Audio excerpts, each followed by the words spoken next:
Really excited. We go back and forth on Twitter a lot. I love this guy. Benny Johnson. Benny, you are the man. I love your Twitter. It's awesome. Super excited to have you on the show today. I thought, what better person to talk about the social media ecosystem than a guy like yourself who just rocks it on Twitter all the time. So thanks for coming on. Thank you, Dan, for having me. I really appreciate it. Yeah, so I wanted to kind of...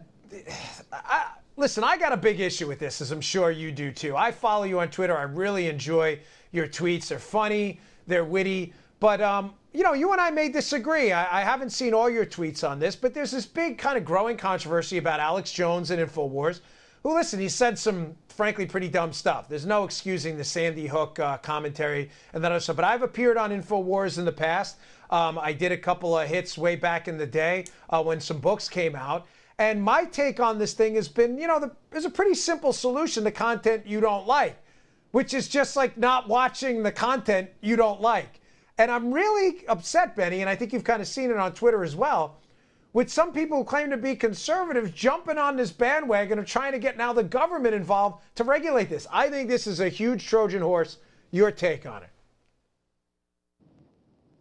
Right. So the problem with banning people because of something like hate speech is that that becomes a moving football. It becomes something that can be changed or based on the people who define what hate speech is.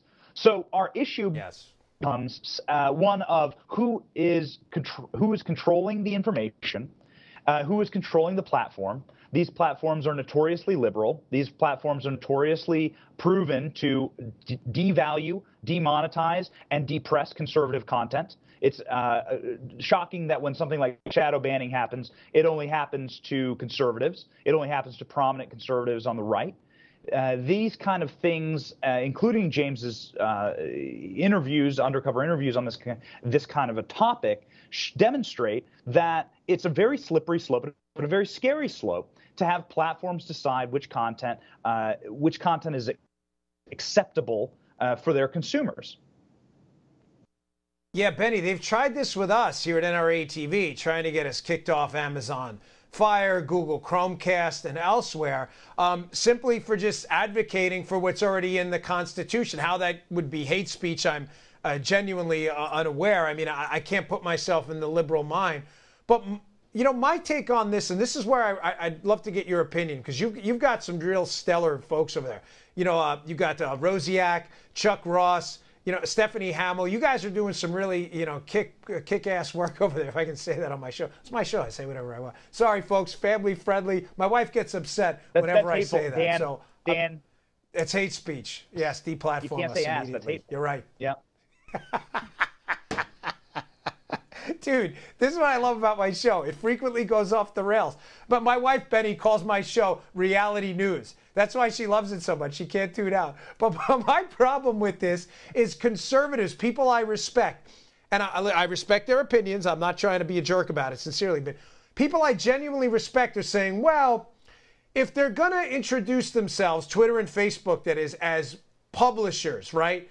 Rather than, say, just a fair platform for people to put out, publishers like the New York Times and Washington Post, because they're going to determine and basically editorialize what's worth seeing and what's not, then we should introduce government regulation to them.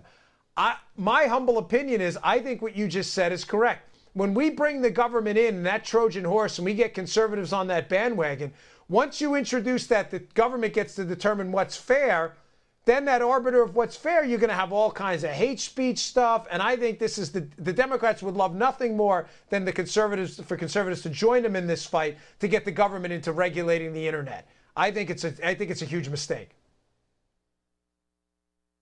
So what is hate speech? Again, you have to define these terms.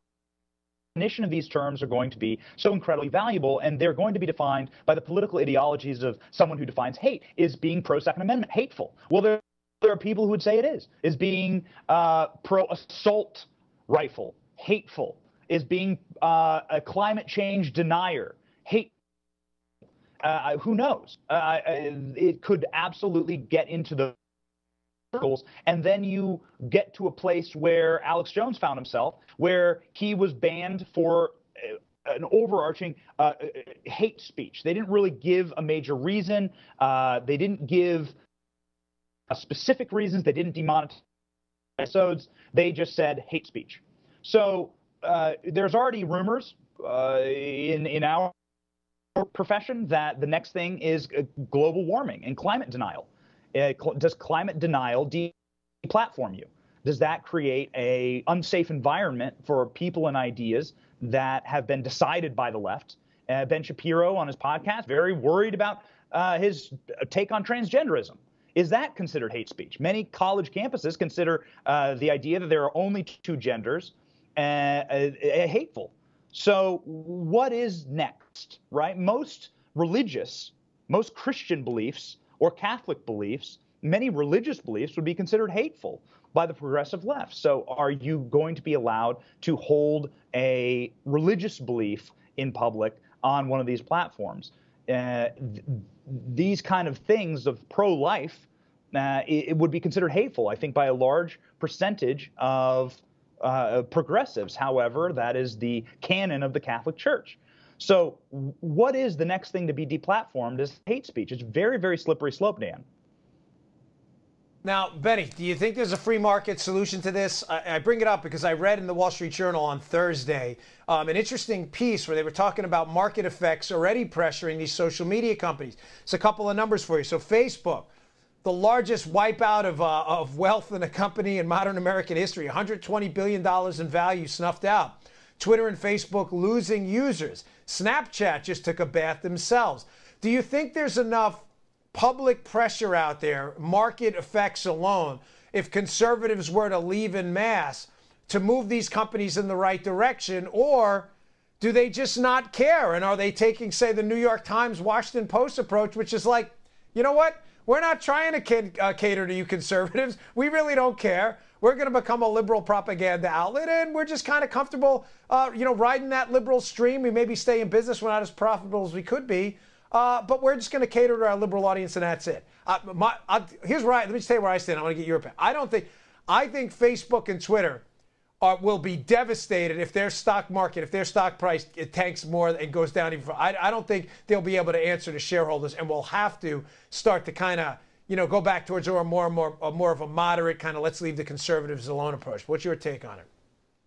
Right. So this is clearly a huge issue for these social networks. Facebook is predominantly older. It's predominantly older Americans. It's baby boomers. A lot of these people happen to be conservative. This is why there was a conservative resurgence of publishing a platform-wise on Facebook. You have a major audience there, and you have a major user base. Now, when these users get disaffected or feel as though these platforms are against their personal political experience, and you start banning things like, Breitbart, you start banning things like Daily Caller, these conservative outlets, then you're going to lose a huge portion of your base. Let's remember, why are these companies, Dan, valuable? They're valuable because of the data, because of the users, because people like your parents, my mom's on Facebook so that she can follow my little status updates, but also so that she can get her news from Facebook.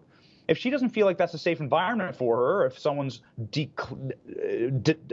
penalizing her worldview, then she's going to hop off. I've seen you tweet, Dan. I saw your tweet about I'll stay on Twitter until someone makes a viable solution, and then I'm off. And I'm out. I think a lot of conservatives believe 100%. That. Yeah, a lot of conservatives feel the there's same really way. not one out there now. I mean, you have the first mover effects. I mean, not to get too business schooly, but yeah, the first mover effects are, they were really the first significant microblog. And then you have the crowd effect. I mean, the crowd effect is significant. A platform that requires significant interaction amongst a large number of human beings requires what? A crowd. And being that Twitter moved first, they developed that crowd first, and a lot of people like you and I, Benny, I think this is an exit question for you. I know you probably got to run, but this is what bothers me. We're in a bad situation. You and I are in the content production space. This is literally our job to get conservative ideas, libertarian ideas, freedom-loving ideas to the largest number of people possible. This is what we do. This is what people pay us to do.